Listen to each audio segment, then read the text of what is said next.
ke-12 suku Israel. Ini ada penghakiman, sekarang penghakiman apa?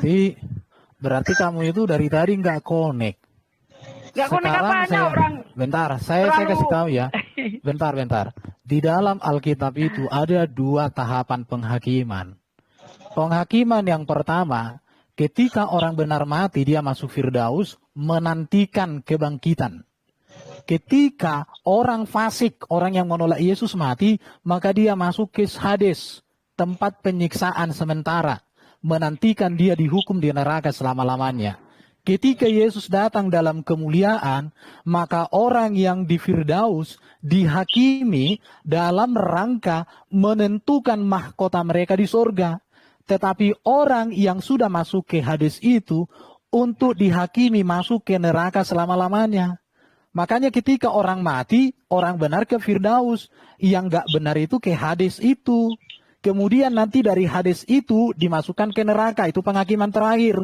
Yang di Firdaus itu dimasukkan ke surga, dihakimi untuk menentukan mahkota mereka. Kalian itu dari tadi aku ngomong apa sih sama kalian? Itu ayatnya ada itu, yang kayak gitu. Loh, nanti saya jelaskan. Ada eksegesis itu. Jangan bilang nggak ada. Mana ayatnya? Aduh, kalau Erben itu ngomong, Erben selalu bicara data. Coba. Kalau ini Zoom saya presentasi sama kalian. Coba nunggu di mana coba? Waduh, kalian itu. Kalau di saat ini sudah terjadi penghakiman, padahal Yesus sendiri ngomong begini. Dan jikalau seorang mendengar perkataanku tetapi tidak melakukannya, aku tidak menjadi hakimnya. Sebab aku datang bukan untuk menghakimi dunia, melainkan untuk menyelamatkan. Jadi ketika Yesus masih ada di dunia, bukan datang sebagai hakim dia. Dia itu menghakimi nanti. Bersama 12 murid, sebagaimana yang tertulis dalam Matius 19 ayat 28. Kapan Yesus jadi hakim di dunia? Yohanes 12 ayat 48. Barang siapa menolak aku dan tidak menerima perkataanku, ia sudah ada hakimnya, yaitu firman yang telah kukatakan. Itulah yang akan menjadi hakimnya pada akhir zaman. Jadi, kalau ini di Zoom, saya bisa presentasi bagaimana sih kalau manusia mati, orang benar kemana, orang fasik kemana, apa yang akan terjadi di sana. Makanya yang namanya Hades itu belum neraka, itu tempat penyiksaan sementara. Firdaus itu pun, itu belum surga, itu tempat orang benar dalam sukacita untuk sementara, menantikan kebangkitan. Justru Yohanes 12 ayat 48 ini menunjukkan nanti ada penghakiman. Ya, barang siapa menolak aku dan tidak menerima perkataanku, ia sudah ada hakimnya, yaitu firman yang telah kukatakan, itulah yang akan menjadi hakimnya pada akhir zaman.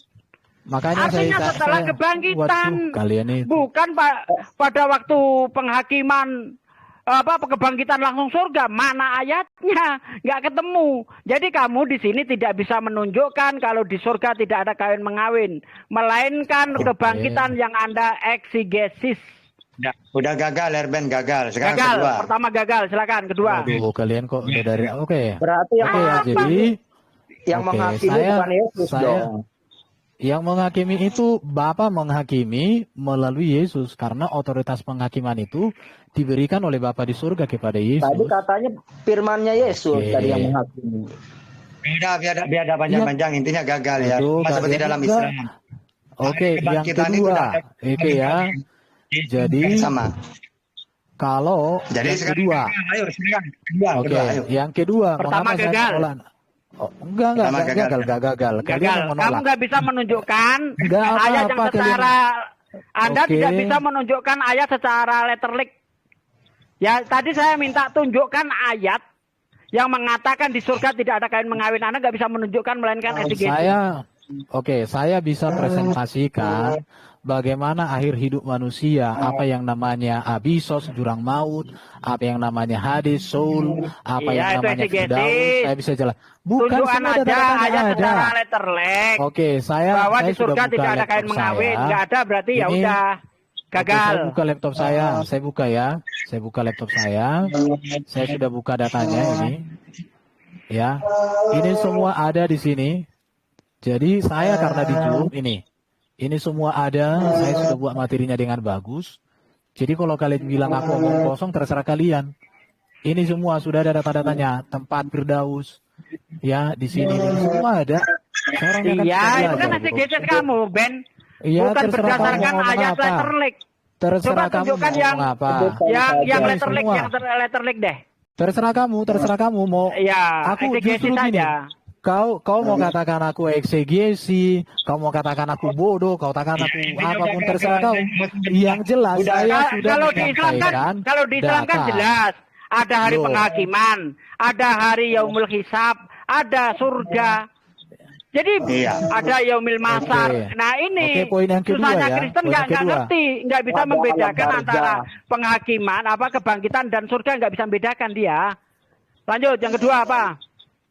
Udah yang gagal kedua, yang kedua, mengapa saya menolak Nabi Muhammad? Ajaran Muhammad tentang perkawinan dengan ajaran Yesus tentang perkawinan berbeda. Bedanya gimana? Matius 19, Yesus mengatakan satu laki-laki dan satu wanita. Hanya maut yang memisahkan. Itu hukum yang diberikan oleh Yesus. Sementara Nabi Muhammad boleh 4 istrinya. Berbeda. Nah itu alasan saya menolak. Mau kita bahas enggak? Oke. Matius berapa? Istrinya. Matius 19. Matius 19. Oke. Nah. Intinya masalah poligami. Tetapi kalau saya lihat tidak ada larangan poligami di dalam Bible. Tunjuk satu ayat di mana dilarang poligami. Letterlek. Kalian itu silakan. Secara belajar. Sementara di dalam kitabmu. Oke, kita baca. Di dalam kitabmu poligami itu diatur. Nggak ada diatur di Alkitab poligami. Oke, kata siapa nggak ada diatur? Di dalam Ulangan 21 ayat 15. Lihat di situ. Orang Kristen ada aturan poligami. Oke ya. Jadi pada dasarnya ajaran Allah yang benar itu adalah monogami. Dan itulah yang dirancang Allah di Taman Eden. Makanya satu Adam dan satu Hawa. Tidak ada disebut satu Adam kemudian berarti Tuhanmu salah dong. Karena Tuhanmu poligami tanpa batas. Gimana? Bentar. Ya. Berarti Tuhanmu salah dong. Karena Tuhanmu membolehkan poligami tanpa batas. Enggak. 2 Samuel 12 ayat 8. Anda baca. Enggak. Silakan 2 Samuel 12 ayat 8. Saya mau jawab dulu. Saya enggak ke situ. Erben, saya baca di sini tidak tertulis kok. Oke, kita baca yuk. Kita baca. Oke. Ini ya, bentar. Saya bacakan. Matius 19. Bentar dong. Ini saya tunjukkan bahwa Tuhanmu itu poligami tanpa batas. Dibolehkan poligami tanpa batas. Saya bacakan, silakan bantah nanti. Telah kuberikan isi rumah tuanmu kepadamu, dan istri-istri tuanmu ke dalam pangkuanmu. Aku telah memberikan kepadamu kaum Israel dan Yehuda. Dan seandainya itu belum cukup, tentu ku tambah lagi ini dan itu kepadamu. Nih, sudah dikasih istri dari tuan-tuannya, kalau masih belum cukup akan ditambah lagi. Ini poligami tanpa batas, Erben. Sementara di dalam perjanjian baru tidak ada larangan poligami. Tunjuk ayat di mana dilarang beristri 1, 2, 3. Di mana? Pasti exegesis lagi. Oke. Saya sebelum ke ayat itu, saya sudah pernah bahas itu. Saya nanti akan tunjukkan materinya. Saya sudah bahas itu. Jadi, semua perilaku poligami itu adalah produk manusia yang berdosa. Bahkan di dalam kitab Pengkhotbah, sampai Pengkhotbah sendiri ngomong, di dalam Khotbah pasal 7, dikatakan oleh Pengkhotbah sendiri, Salomo, dan aku menemukan sesuatu yang lebih pahit daripada maut. Perempuan yang adalah jala, yang hatinya adalah jerat, dan tangannya adalah belenggu. Orang yang dikenan Allah terhindar daripadanya, tetapi orang berdosa ditangkapnya. Jadi, Salomo sendiri mengakui bahwa perilaku dia yang poligami itulah kecelakaan bagi dia. Dan itu terjadi karena dia tidak takut akan Allah. Di dalam Pengkhotbah pasal 6 ayat 26 itu kitab pertobatan daripada seorang Daud tentang poligami. Ya, itu pernyataannya berkaitan dengan poligami. Bahwa Salomo sendiri mengakui bahwa poligami itu adalah perilaku karena manusia tidak takut akan Tuhan. Tergantung kamu memahami kalimat itu dengan baik. Oke, tentang ayat yang kamu baca tadi, itu ya, di mana tadi? Sebentar. Saya sudah pernah bahas itu. Tentang, oke. Perhatikan ya. Ini saya tunjukkan ya, saya tunjukkan. Ini penggalian saya. Jadi ayat yang kamu buat tadi itu, saya sudah pernah bahas itu. Nah ini. Itu sudah gagal itu, Oke, Erben. ya. Karena nabi-nabi yang lain poligami dan tidak terbatas. Udah, Sebentar langsung dulu. ketiga aja. Tenang. Sebentar. Saya jawab dong. Kan kalian bertanya, lihat. Telah kuberikan isi rumah Tuhanmu kepadamu dan istri-istri Tuhanmu ke dalam pangkuanmu. Aku telah memberikan kepadamu kaum Israel, Yehuda. Seandainya itu belum cukup, tentu ku tambah lagi ini dan itu kepadamu. Ayat ini tidak bicara restu Tuhan tentang poligami, melainkan teguran Tuhan terhadap Daud atas kesalahan dan dosanya dalam menghampiri Batseba serta pembunuhan berencana terhadap Uria, suami Batseba, yang adalah prajuritnya sendiri. Harta kekayaan bahkan kerajaan Saul ada dalam kekuasaan Daud. Namun akan hal itu Daud tidak puas sebab ia mengambil istri seorang prajuritnya sendiri dengan cara yang licik. Inilah yang hendak ditegur oleh Tuhan melalui Nabi Nathan. Bukan berbicara legalitas poligami. Saya komentari. Sebentar dulu, sebentar. Udah cukup kelamaan. Sebentar dulu. Saya komentari. Kalian itu gimana dong? Ini saya nanti lupa. Bentar. Kamu udah panjang tadi. Di dalam Ulangan 17, bentar. Aduh. Ini kan bahas Alkitab. Apa mau kita bahas apa? Al-Quran dengan Alkitab Emang sama-sama? Kamu bisa baca Quran? Boleh kalau bisa? Saya lebih, kalau baca Arab kau lebih pintar, tapi isi Quran saya lebih pintar. Apa nanti? Nanti kamu cuma Oke. Ulangan 17 ayat 17 sampai 20, hukum tentang seorang raja itu nggak boleh poligami seorang raja. Itu untuk raja itu, Erben. Oke. Untuk khusus raja.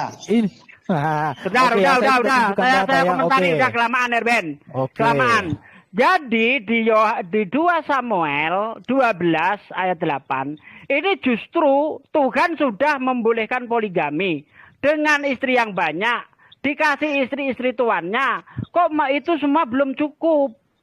Kan begitu sehingga kamu masih juga serong merebut istri dari prajuritmu. Bukan berarti ini larangan poligami. Ini Tuhan sudah membolehkan poligami yang tanpa batas. Tapi si Daud ini tetap saja serakah menginginkan istri dari Uria, yaitu Batseba. Kan begitu. Nah kemudian ayat yang kamu tunjukkan tadi itu juga bukan menunjukkan larangan poligami di dalam khotbah itu. Tetapi ya ayat-ayat itu menunjukkan bahwa orang itu bisa tergoda dengan wanita. Bukan poligaminya yang dilarang. Makanya di dalam Ulangan 21 ayat 10 dibaca di situ, nih saya bukakan ya. Itu ada aturan-aturan poligami. Kalau aturannya aja ada, ngapain dilarang? Sebagaimana kalau kita naik motor ada aturannya bagaimana berkendara, bukan berarti naik motor dilarang. Nih, di dalam Ulangan 21 ayat 15, apabila seorang mempunyai 2 orang istri, yang seorang dicintai dan yang lain tidak dicintainya, dan mereka melahirkan anak-anak laki-laki baginya, baik istri yang dicintai maupun istri yang tidak dicintai, dan anak sulung adalah dari istri yang dicintai, yang tidak dicintai, maka pada waktu ia membagi warisan harta kepunyaannya kepada anak-anaknya itu tidaklah boleh ia memberikan bagian anak sulung kepada anak dari istri yang dicintai, merugikan anak dari istri yang tidak dicintai, yang adalah anak sulung. Nah ini dia, aturan poligami ada di sini, tidak dilarang, Erben. Sekarang tunjukkan kepada saya di mana dalam perjanjian baru dilarang poligami secara literal. Jangan geses. Oke, saya jawab ya. Memang ayat yang kamu katakan tadi itu adalah kelonggaran tetapi bukan rancangan Tuhan. Maka dikatakan oleh Yesus di zaman Musa perceraian dibolehkan. Tetapi walaupun pada dasarnya tidak boleh cerai. Kenapa terjadi perceraian dan itu sepertinya dibolehkan? Karena kekerasan hatimu. Termasuk juga poligami itu diatur karena kekerasan hati. Tapi bukan rancangan Tuhan. Artinya gini, standar Tuhan itu satu laki-laki, satu wanita. Tetapi karena manusia mengeraskan hati, maka ada namanya keputusan etis yang dilakukan oleh Musa untuk memberikan kelonggaran terhadap mereka. Tetapi pada dasarnya itu bukan rancangan Tuhan. Makanya dikatakan oleh, siapa di sini dikatakan oleh Salomo ya. Ini lihat Salomo. Lihat ini ya. Gini Erben, Bentar. tunjuk saja Gimana dilarang poligami. Enggak, saya minta ayat dilarang poligami itu mana. Enggak boleh kayak Karena gitu. ayat-ayat itu menunjukkan boleh poligami. Boleh saya selesaikan enggak? Boleh enggak saya selesaikan? Enggak, saya minta Lihat ini ya. tunjukkan ayat di mana dilarang poligami biar enggak kelamaan. Bentar dulu. Orang Kristen itu bukan orang letterlet, tapi orang Kristen itu konteks. Teks dan konteks sejalan. Lihat. Iya. Pengkhotbah pasal 7 ayat 26. Kok Kan? merocos? Apa kau sudah panik kah menghadapi Erben? Bukan begitu. Saya ingin menanggapi sedikit. Ayat 26 ini ya. Bahkan menuhankan Yesus saja berdasarkan exegesis. Pasal 7 ayat 26. Apa dikatakan Salomo di sini?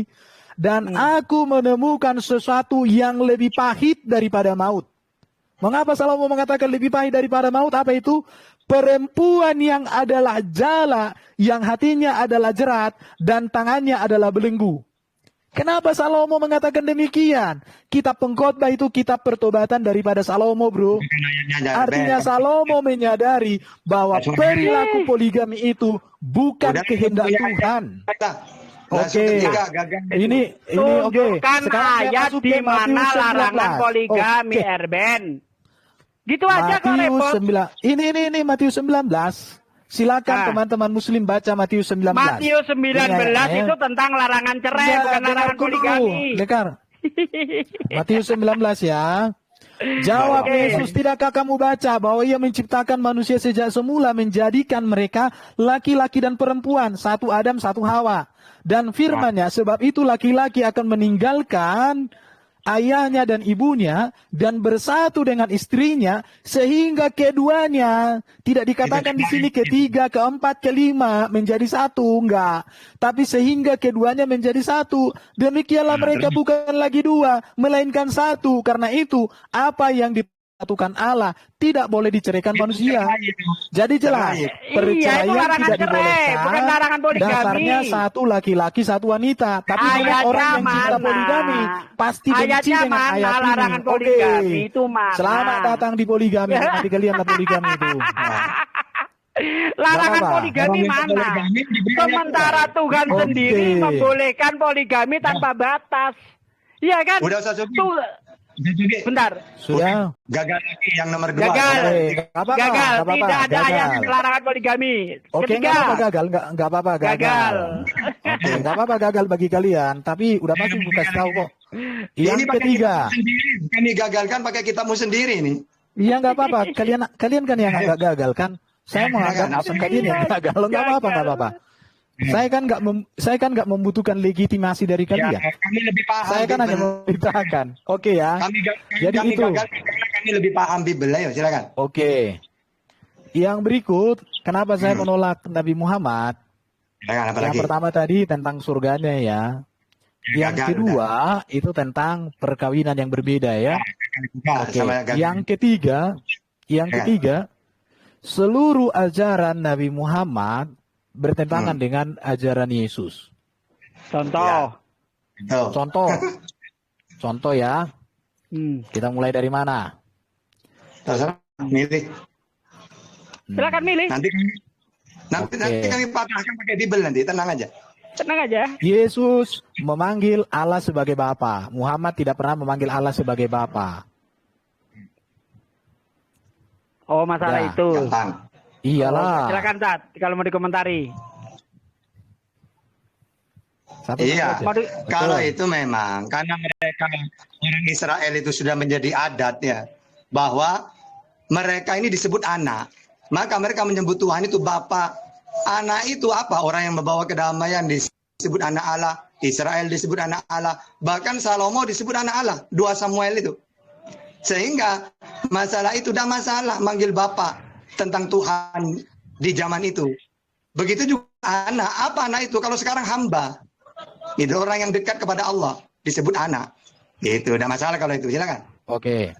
Jadi sejak zaman Musa sampai dengan zaman Yesus yang berkisar sekitar 2000 tahun, Allah dipanggil sebagai Bapa, itu sudah suatu kebenaran. Tetapi di dalam ajaran Muhammad tidak pernah dipanggil Allah sebagai Bapa. Jadi makanya saya menolak Muhammad. Nah, gini, saya komentari bentar. Jadi kalau Bapa itu dalam konteks bukan bapak kandung, itu tidak masalah. Yang dibahas di dalam Al-Quran, Bapak di situ adalah Bapak kandung.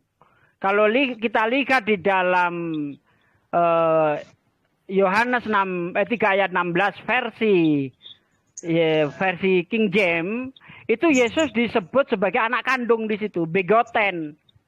Anda cari apa arti begotten? Tidak ada yang lain kecuali bermakna anak biologis atau anak kandung. Tidak ada kata lain. Ya, kecuali di Bibel Indonesia baru berubah dia. Tetapi kalau kita lihat versi Inggrisnya, ternyata dia disebut begotten, anak kandung Allah atau anak biologis. Dan Tuhan tidak mungkin punya anak dan tidak mungkin punya istri. Sementara Tuhanmu punya anak, punya istri. Bahkan poligami, janda-janda mandul. Di mana itu tertulis? Di dalam Yesaya 54 ayat 1 sampai 5. Di situ Tuhan poligami, janda-janda mandul dan akan mempunyai anak yang banyak. Nah, Islam menolak seperti itu. Ya, Allah tidak beranak dan tidak diperanakkan, lam yalid walam yulat.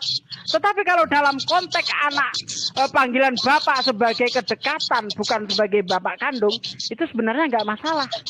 Begitu, monggo. Oke.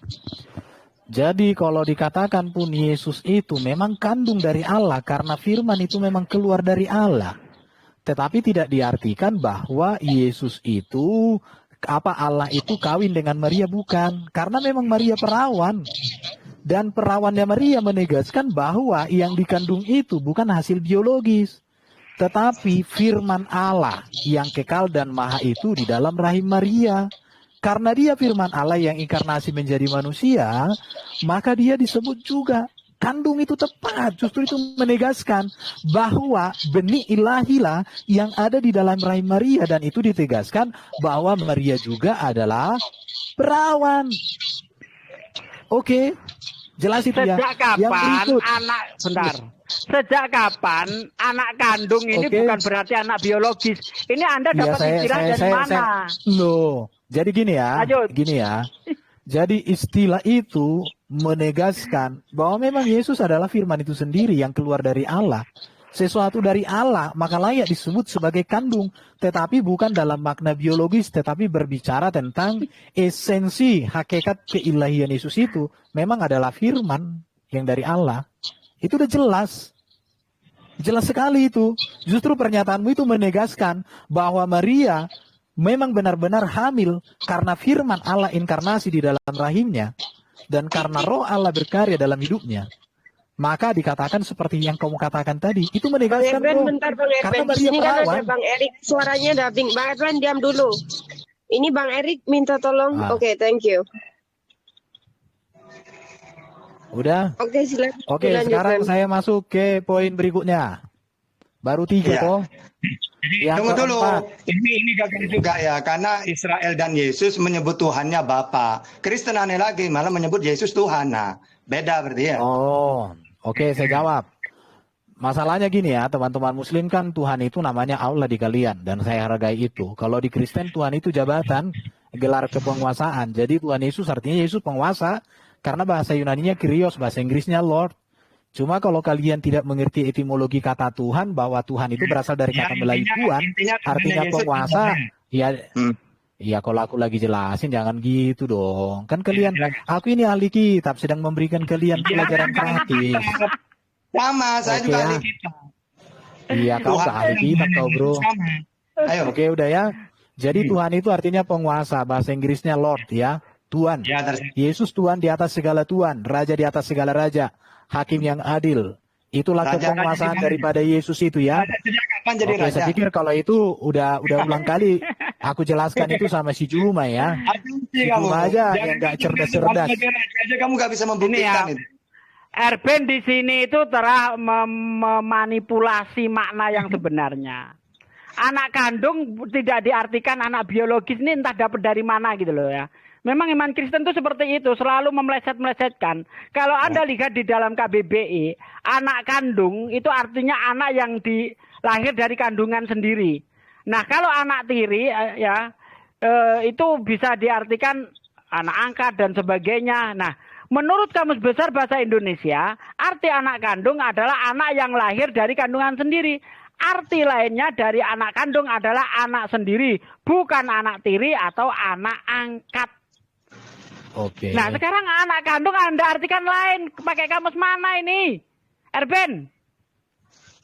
Kamus mana yang kamu pakai? Coba. Saya ingin tuh dong kamus mana yang kamu pakai dong. Bahwa anak kandung itu artinya lain gitu.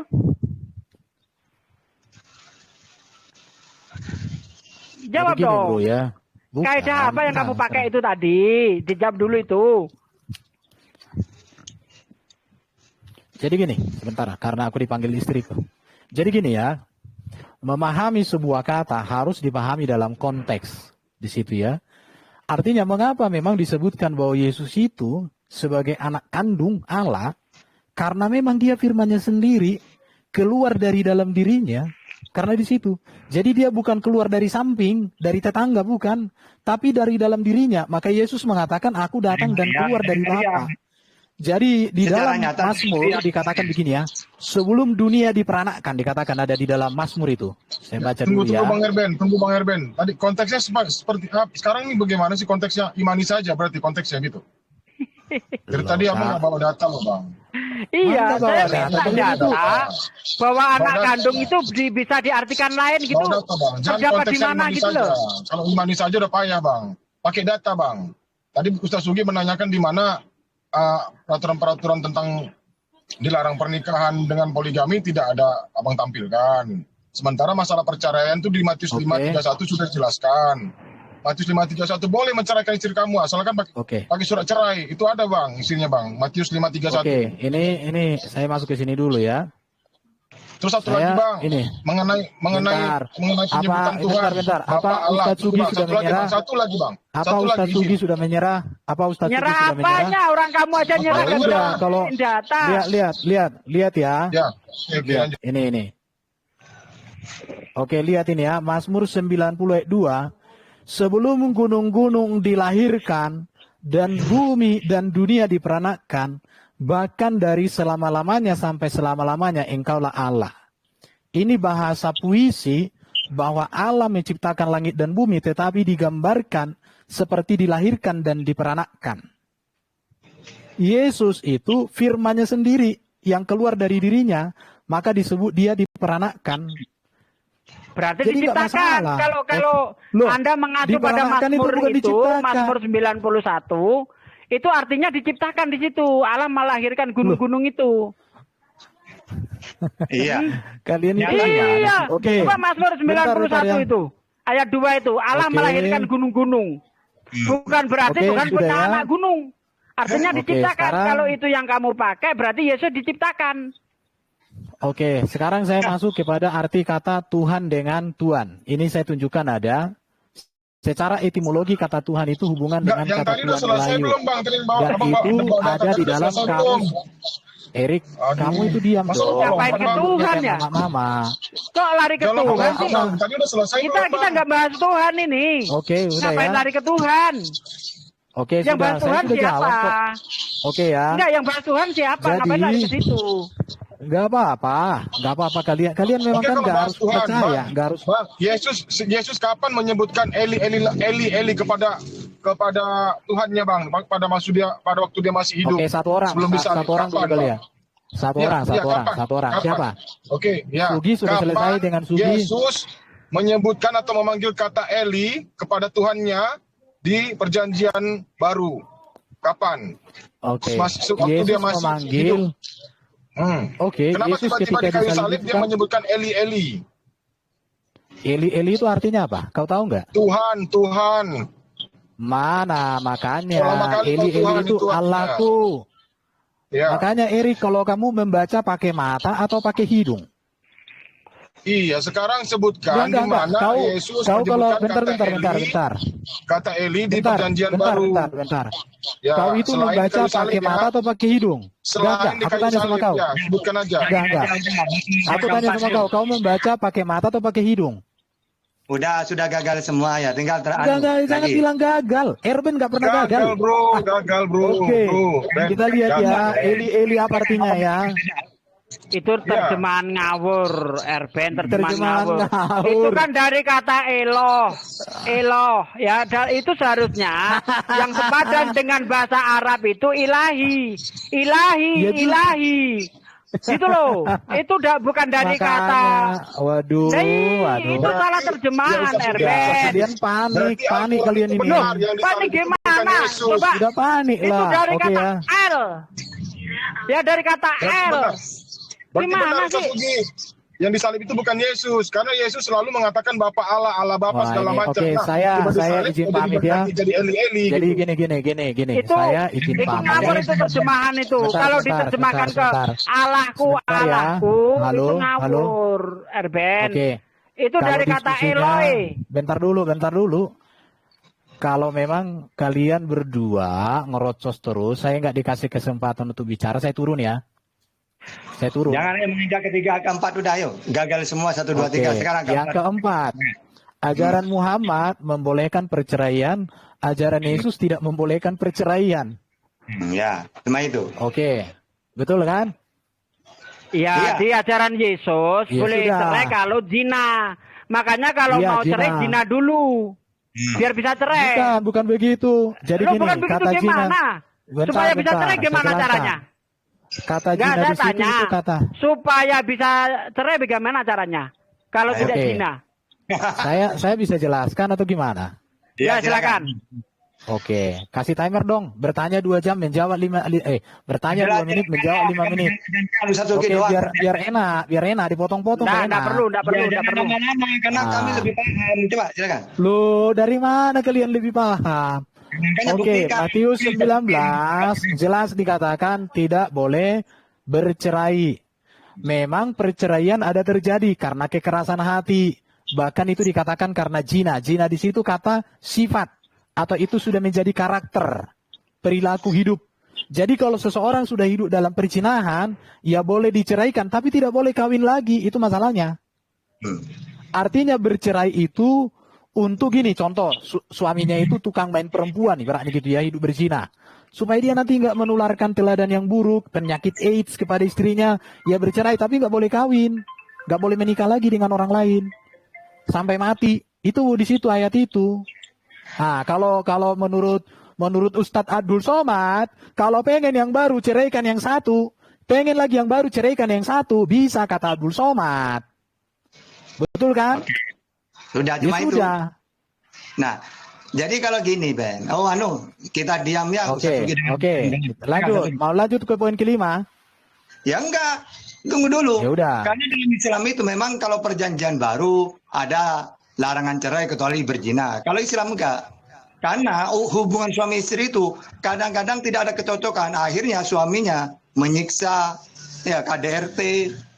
Nah, maka boleh cerai asalkan memang tidak tanggung jawab suaminya. Perempuan boleh minta cerai. Karena kalau tidak seperti itu, masa kan kasihan. Ada istri tidak bahagia, bahkan tidak dikasih nafkah, disiksa, dipukul. Masa mau bertahan terus?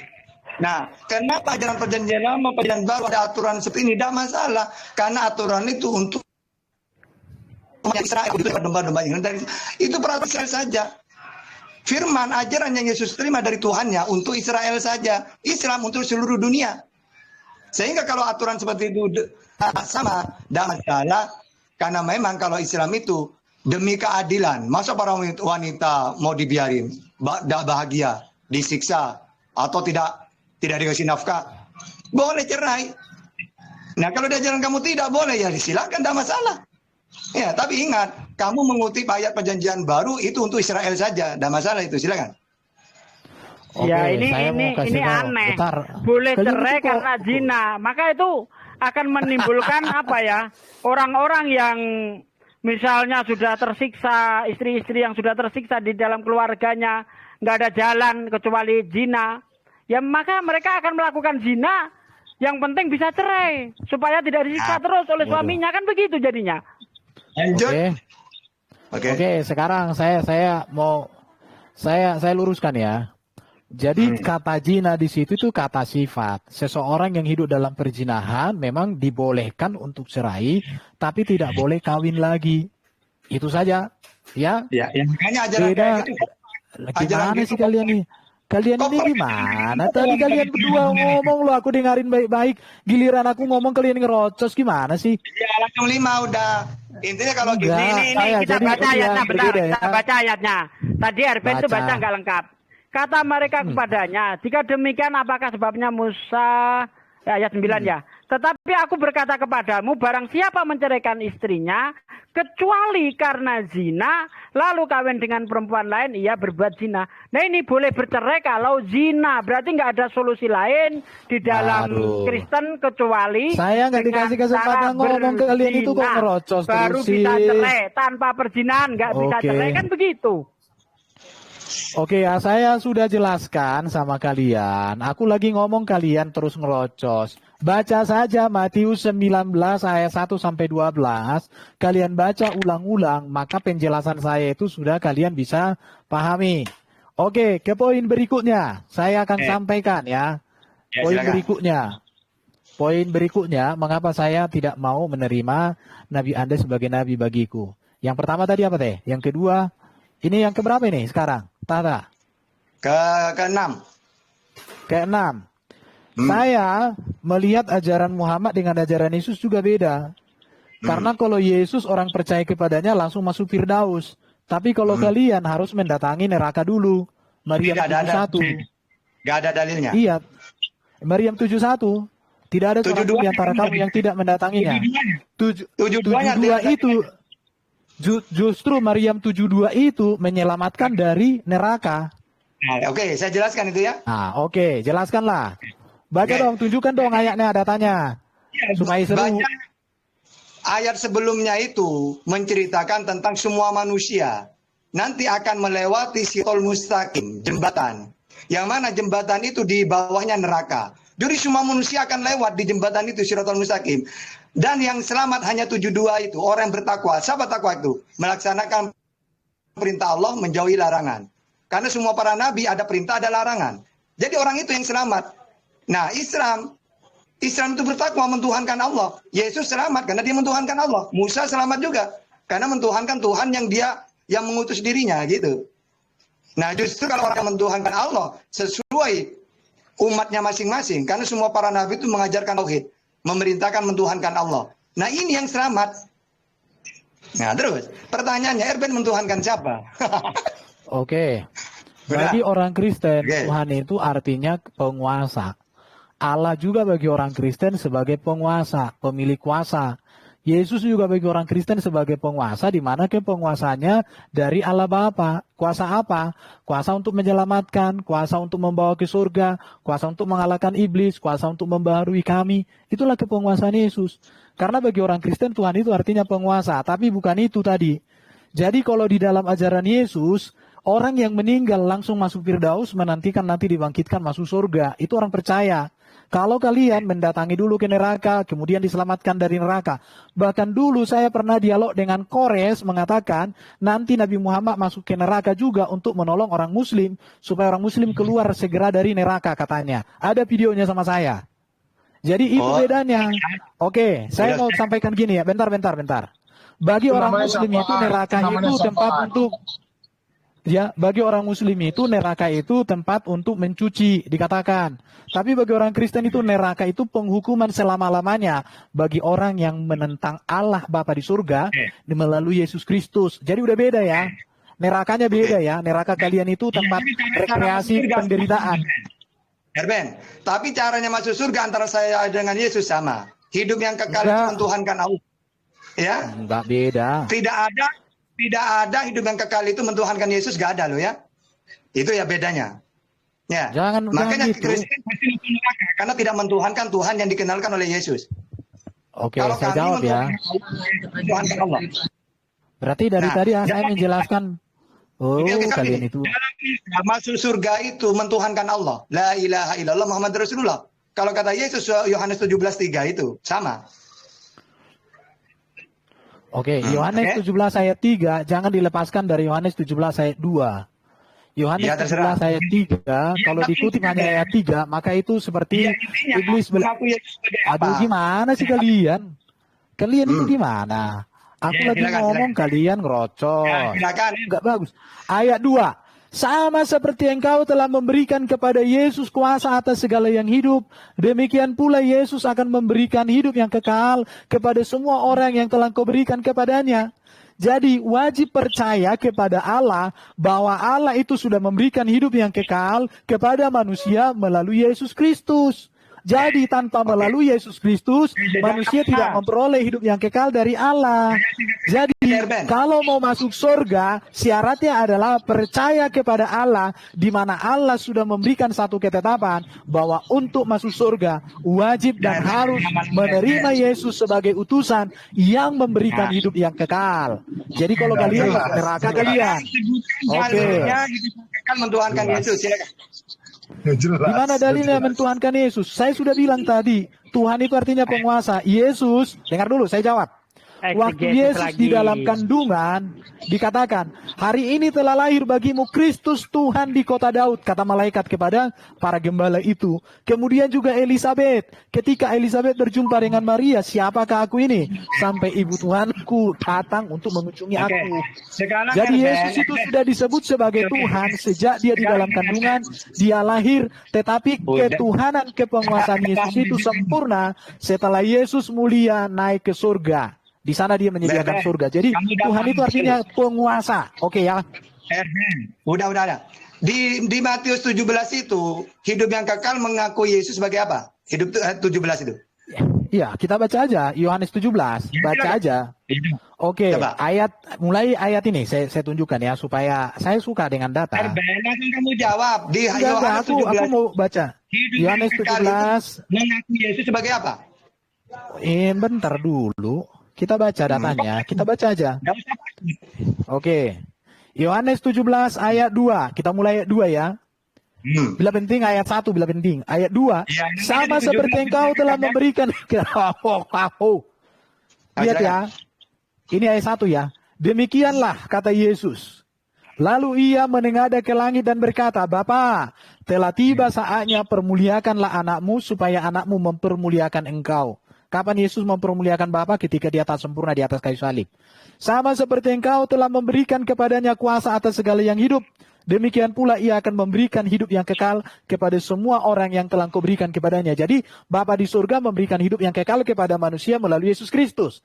Maka inilah hidup yang kekal itu, yaitu bahwa mereka mengenal engkau satu-satunya Allah yang benar dan mengenal Yesus Kristus yang telah engkau utus. Aku telah mempermuliakan engkau di bumi dengan jalan menyelesaikan pekerjaan. Utusan apa Tuhan? Yang disembah siapa? Allah atau Yesus? Yang disembah Allah atau Yesus? Oke. Ini kalian tiga nih, kok panik kalian tiga satu-satu. Oke. Siapa? Allah atau sebentar, Yesus? saya jawab. Kami nggak panik. Oke. Yang disembah siapa? Allah, Roh Kudus atau Yesus? Silakan. Kalian itu udah panik kah kalian bertiga? Saya jawab semua. Oke. Saya jawab, tenang. Oke, saya jawab, tenang ya. Oke, saya jawab. Teman-teman Muslim, lihatlah kawan-kawan Muslim kalian ini hanya tahu bertanya tapi nggak mau mendengar jawaban. 3 orang mereka keroyokan bro. Aku satu aja bro, satu. Dengar, oke.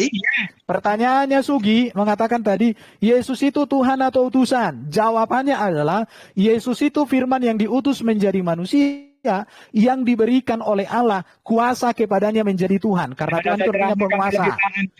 Oke, karena Tuhan itu artinya penguasa. Oke. Sekarang saya jawab pertanyaannya si Erik Medan. Bentar dulu. Di ayat itu kalian ini udah panik kak? Aduh kawanku semua. Enggak, aku udah panik. Yesus di situ diutus Allah. Yesus yang kekal sebagai apa? Diutus oleh Allah Yesus itu kan udah makanya saya tidak mau mentuhankan dia. Oke, Tuhan itu artinya, saya sudah jelaskan. Tuhan itu artinya penguasa, Yesus Krios, gitu aja deh. Kalian kan bingung. Saya sudah tunjukkan ini etimologi kata Tuhan. Aduh, kalian kalau diskusi, untuk jadi cerdas atau untuk jadi bodoh sih gimana kawan-kawanku Hasian? Sudah jawab lah. Yang disembah atau Allah atau Yesus itu aja. Yang disembah siapa? Oke. Jawablah. Siapakah yang disembah orang Kristen? Saya sebagai orang Kristen sejati, saya menyembah Allah Bapa di surga sebagai Allah Sang Pencipta, pemilik alam semesta. Dan saya menyembah Yesus sebagai Mesias, sebab Yesus Raja di atas segala Raja, Tuhan di atas segala Tuhan, dan Dia adalah firman Allah yang menjadi manusia. Jadi saya menyembah Yesus bukan menggantikan posisi Allah Bapa, bukan. Saya menyembah Yesus pada posisi Yesus sebagai Mesias, sebagai Kyrios, sebagai penguasa di bumi di surga, sebagai juru selamat, sebagai hakim yang adil kepada Dia. Sembahannya dua. Roh Kudus ditinggal. Ya, saya menyembah Allah sebagai sembahan saya sebagai Allah satu, yaitu Bapa di surga. Sembahan saya sebagai Mesias hanya satu, yaitu Yesus Kristus. Jelas dua. Ya, orang Muslim juga sembahannya bukan hanya ada 2, 3. Batu hitam juga disembah. Ya, Muhammad juga disembah. Allah Subhanahu wa Ta'ala juga kalian sembah. Saya beriman kepada Yesus sesuai ucapan Yesus. Lah tak, aku ini utusan ya. Gitu jadi kalau kau beriman kepada Yesus, mengikuti ucapan Yesus, dibaptis enggak engkau? Memanggil Allah sebagai Bapa enggak? Mengaku Yesus sebagai juru selamat enggak? Orang, kenapa dibaptis? Erben, emang Yesus pernah baptis orang? Tunjukkan siapa yang dibaptis Yesus. Tidak ada datanya Yesus membaptis orang. Nah iya, ngapain ngomong baptis? Yesus saja nggak pernah baptis orang. Nggak bisa bawa data dari tadi, nggak ada datanya. Yesus kapan mengajarkan Kristen? Coba Bang Pen. Apa? Yesus kapan mengajarkan Kristen? Kristen dari mana? Ajaran siapa Kristen ini? Apakah dari Yesus sumbernya, lalu turun ke murid-muridnya, terus murid-muridnya menyebarkan itu ke seluruh dunia? Pakai seperti itu? Oke, dengarkan baik-baik ya. Gini aja Erik, kalau kamu mau masuk aja kamu ke pakai data. Ya pakai data Bang Pen. Oke ya. Aduh bro. Sejak kapan Erwin bicara nggak pakai data? Ini karena di TikTok. Aduh. Iya. Sejak kapan? Aku itu siapkan semua materi presentasi saya selalu. Kenapa? Karena aku belajar. Kau itu kayak anak. Dengarin ya. Jadi gini bro Erik, dengarin, bro Erik. Kalau kamu mengerti arti kata Kristen, maka sesungguhnya kamu bertanya lebih bijak lagi. Apa itu Kristen? Kristen itu panggilan sebutan kepada pengikut-pengikut Kristus. Sebutan, dan itu ada di Antioquia. Di mana di dalam surat Yasin 14, bahwa dikatakan Paulus itu dari Intio ke Antioquia itu. Jadi Paulus itu menjadi rasulnya Yesus juga di dalam Quran. Surat Yasin 14. Tafsir Ibnu Katsir, silakan dibaca. Udah saya paham itu kalau masalah tafsir saya pakarnya. Nah, itu dia. Jadi saya itu kalau ngomong selalu ada data. Saya nggak berani ngomong nggak ada data. Jadi kalau ditanyakan jadi siapa? Jadi dari Antioquia memang istilah Kristen itu muncul. Tetapi Kristen itu sendiri sudah ada. Jadi oknum-oknum Kristennya itu sudah ada sejak zaman Yesus. Walaupun sebutan menjadi Kristen ada di zaman di Antioquia. Boleh setiap orang ngaku pacarnya Zotel, tapi apakah Zotel ini mengakui setiap orang pacarnya? Sama seperti Kristen ngaku-ngaku pengikut Yesus, tapi Yesus nggak kenal. Oke ya, saya pikir teman-teman harus makin belajar lah, makin apa lah. Sugi. Ayo kita berdua dulu debat di Zoom. Ayo, mau nggak kau? Kapan Yesus memberitakan muridnya? Oke, mau kau? Memberitakan muridnya untuk menyebarkan Injil ayo ke seluruh dunia. Semuanya gini. Ayo Sugi. Kita berdua debat. Apa temanya? Ini Ayo. Bang Erben. Sebentar Bang Erben diam. Gini. Ini kan Bang Erben menantang Bang Sugi untuk berdebat di Zoom. Ayo. Tetapi ketika berdebat di Zoom, silahkan masuk ke M3 atau MMCI untuk masuk di situ, debat di situ. Yuk, kita ke M3. Oke, temanya apa? Temanya apa? Ayo. Saya ladeni kau sekarang. Temanya apa? Perkawinan. Mau? Oke. Temanya apa Bang Sugi? Silahkan disepakati. Temanya Tuhan siapa yang pelupa? Loh, Tuhan siapa yang pelupa? Tuhanmu nggak tahu apa-apa, bro. Udah, nanti kita buktikan aja. Ayo. Tuhan siapa yang pelupa? Iya. Temanya itu Tuhan siapa yang pelupa. Berani enggak? Oke, gampang itu. Ayo. Ya. Oke, boleh. Berarti sekarang ke M3 atau jam berapa Bang Erben bisa? Silakan di-schedulekan. Jadi nanti bisa Habis sisa ya. Ini Bang Erben ya. Ini dibikin schedule ya di M3 ya. Sudah deal, Bang Erben. Kalau Anda tidak datang berarti Anda tidak berani. Oke ya, temanya Tuhan siapa yang pelupa, atau Tuhan siapa yang tidak maha tahu. Oke. Gampang itu. Silakan belajar lagi saya pikir. Ya. Mau ke item berikut nggak? Mengapa saya nggak percaya Nabi Muhammad? Nanti saja di Zoom. Oke. Yang berikut. Percaya ya, itu urusan Anda. Anda pertanyaannya kenapa? Ya itu urusan Anda. Karena Anda tidak percaya. Alasan saya gini ya. Oke. Perkawinan baginda kalian Muhammad itu sangat bertentangan dengan prinsip-prinsip perkawinan yang diajarkan Yesus. Contoh, dia pernah kawin dengan anak di bawah umur, ada mengatakan 6-9 tahun. Kemudian dia juga pernah kawin dengan si Zainab, mantan anak angkat istrinya, dan lain sebagainya. Saya bisa tunjukkan. Jadi saya itu sangat-sangat saya tidak terima ya. Yang dikawini Nabi Muhammad, bentar. Yang dikawini Nabi Muhammad itu wanita single sah, bukan istri orang. Sementara Tuhanmu ngambil istri orang lalu diadakan adegan seks di tempat umum. Itu yang jadi masalah. 2 Samuel 12 sampai 12. Enggak masalah. Tata cara pernikahan yang ada di Bible. Kalau ada jelaskan sama kami. Kalau tidak ada berarti tidak sah ya. Kalau perkawinan tidak sah berarti artinya zina ya. Ya silakan bagaimana caranya tata cara tentang pernikahan di kekristenan, silakan. Oke. Prinsip perkawinan itu ada diajarkan di dalam Alkitab. Tetapi kalau tata cara bagaimana, tata cara perkawinan itu sudah ada di dalam tradisi gereja. Gereja sudah mengatur itu. Jadi kalau untuk mengetahui itu kita cukup belajar dengan gereja. Sekarang yang harus kalian pikirkan, tata cara perkawinan di dalam Quran yang kalian banggakan itu selevel dengan tata cara yang sudah ada di dalam gereja. Itu aja. Di gereja, di dalam gereja yang ngatur itu. Kalau tata caranya gereja mengatur itu berdasarkan konteksnya itu kalau gereja. Loh, kok nggak gereja? Kenapa nggak Tuhan langsung yang memberikan hukum-hukum, rukun-rukun tata cara? Kok bisa gereja? Ya gereja lah, kan gereja kan diberikan Yesus otoritas untuk memberikan aturan. Kapan para pendeta jumpa Yesus? Gereja itu tahu siapa? Para rasul. Apa yang diaturkan oleh para rasul Yesus itu diwariskan oleh gereja. Ngeles. Makanya kalian kan malas belajar sejarah. Dari tadi kau bilang ya ngeles.